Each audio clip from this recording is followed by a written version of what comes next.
All right, another lesson in the New Testament is Fake series. This is June 14, 2017. My lesson is entitled Not in Jerusalem. This lesson is, just so simple, but people have gotten away with so much deception that all those who are teaching the correct understanding of the scriptures as it relates to this so-called salvation in the New Testament Hebrew Messiah of 2,000 years ago really need to just continue doing it and not stop. Because the people who have taught all this strange stuff has just had a heyday with it for a very long time. Very long time. And I'm going to teach it as much as I can because I went years listening to and believing these New Testament lies about salvation is Jesus, in Jesus. So here's another lesson, not in Jerusalem. This is from John chapter 4, verse 21.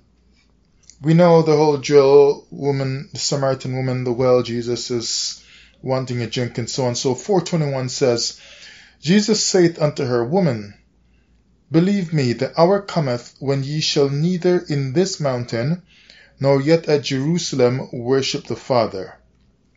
I remember from I was a child, I heard this preached on so many times in so many different churches because the Jesus believers, whether they are Hebrews or Christians, are just teaching this whole thing wrong, right? But in the Christian church, they're saying that it's the New Jerusalem that we're looking for that's talked about in the book of Revelations, which, I don't have any interest in reading right now, but they try to somehow play on that with Zechariah 14 verse 8, so I'm going to read that as well here.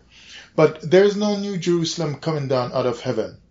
Even the Hebrews who say they are the Israelites, but they're talking about we're going to be here for 1,000 years, just like the Christians teach, and then fly up to heaven afterwards. I don't see that anywhere in Torah. I don't see that anywhere. And I because they know we're looking for a land which was promised to our forefathers, but because they have the New Testament in their hearts, they have to still try to make the New Testament seem true and say, then we're going to go to heaven after 1,000 years.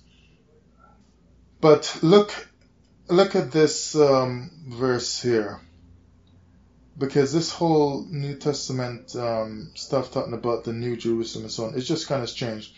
Look at this verse is saying from John 4:21 that there's going to be another Jerusalem that takes over, and there's going to be a Jerusalem in heaven. It's a new Jerusalem. But the Jerusalem that's on earth is the Jerusalem that the promise was made about to our forefathers. And we're waiting to have our feet walk back on those same streets like our forefathers did. And if we look in Malachi 4:2, and many nations shall come and say, come, let us go up to the mountain of the house of the God of Jacob and so on, and the word of the Most High from Jerusalem. So Torah is going to go out from Jerusalem. They're coming there. The nations are coming there. They're not, even the Christians who survived the future onslaught of judgment and so on, and lots of wars and so on, the ones of them who survive are still going to come to Jerusalem on earth, not to know New Jerusalem in heaven. So we're going to be teaching the law from Jerusalem. Torah is coming out from Jerusalem here on earth. They're going to travel to Jerusalem to come and see. Come, let's go up to the house of the God of Jacob. The only place we know the house of the God of Jacob is where? In the land promised to our forefathers that we lost, were kicked out of. So that's where they would be going back to try to come to us to learn. They're not going to New Jerusalem that's coming out of heaven. How are they going to get there? Someplace suspended in the air or something like that? They're going to go to New Jerusalem coming out of heaven? No.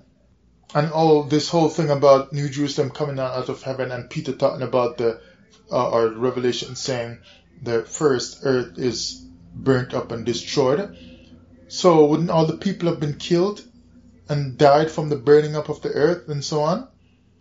We're going to put all the people while New Jerusalem is coming to take over while the earth is burnt up and waiting now for the New Jerusalem to come.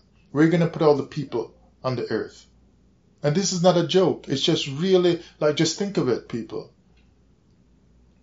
So this is saying here that people are going to come to Jerusalem, and how can they say, let us go up? Because they know where it is. They can take a plane, they can get on the water, so on, they can travel there. Let us go up, because it's a place here on earth that King David even ruled from, and other kings were ruling from there in the past. So there's no New Jerusalem going on with all that kind of stuff. Now let's look at the other verse I try to use to bring this off in Zechariah 14 verse 8. And it shall be in that day that living waters shall go out from Jerusalem, half of them toward the former sea and half of them toward the hinder sea, in summer and in winter. Right? So it's going out towards, like they said, the Dead Sea and Mediterranean Sea, which means it's on earth. There's no, if this is New Jerusalem in heaven that the Christians are using it to say, then why is New Jerusalem coming out of heaven going to flow waters into the Dead Sea, which their New Testament with Peter and John in Revelation saying is going to be burnt up anyway? Why is it going to be flowing out of New Jerusalem coming out of heaven into seas on earth, when the earth, as we know it, has been destroyed according to New Testament eschatological instructions or teachings? So, no. It's flowing into these seas because it's the Jerusalem that is right here on earth. That's where it is. There's no New Jerusalem coming out of heaven like a box, square city coming like a box with 12 layers on it and so on. That's just utter religious garbage. I can hardly believe that I learned and believed all these things for all these years from as a child. And verse 9, and the Most High shall be king over all the earth. In that day shall there be one, and his name is going to be... So now if you look at it, if this earth is going to be done away with and a New Jerusalem coming out of heaven, and we're going to live in the New Jerusalem that came out of heaven, then we're living not on earth but in the New Jerusalem. So why is this here saying that the Most High is going to be king over all the earth? Shouldn't it more say he's going to be king over all of the New Jerusalem, or over the 12 levels of the New Jerusalem, or however the New Testament revelations that describe that city? It says he's going to be king over all the earth. Why? Because the Jerusalem is going to be a place here on earth, just like we know where it is on the map, although some are saying there's another Jerusalem. So it's going to be here on earth. Right here. No New Jerusalem coming out of heaven. So when this, let me read it again for you actually. When this fake New Testament Messiah from 2,000 years ago said stuff like this to the woman at the well, the hour cometh when ye shall neither in this mountain nor yet at Jerusalem worship the Father. He was trying to point to some other spiritual Jerusalem, this New Jerusalem coming down from heaven. So he's saying, look, you're not going to worship in this Jerusalem, and so on. There's going to be some totally new, different arrangement. No, that's just all deception. And its result is that it has deceived a lot of people. He's talking about not in Jerusalem. No, the Bible does speak of Jerusalem a lot. It's going to be right here, and it's going to be a part of our inheritance and our blessing. And look at this. To close it out, Psalm 137:6. If I do not remember thee, let my tongue cleave to the roof of my mouth. If I prefer not Jerusalem above my chief joy. Oh my goodness. Verse 5 actually. If I forget thee, O Jerusalem, let my right hand forget her cunning. I don't know. Look at Zion, which they say is another name for Jerusalem. Well, starting at verse 1 in Psalm 137. By the rivers of Babylon, There we sat down, yea, we wept when we remembered Zion, or when we remembered Jerusalem. So the longing for it, because Jerusalem should return. Instead, the new Messiah, the Hebrew 2,000-year-old Messiah, is telling you that people are not even going to worship in the Jerusalem that they know.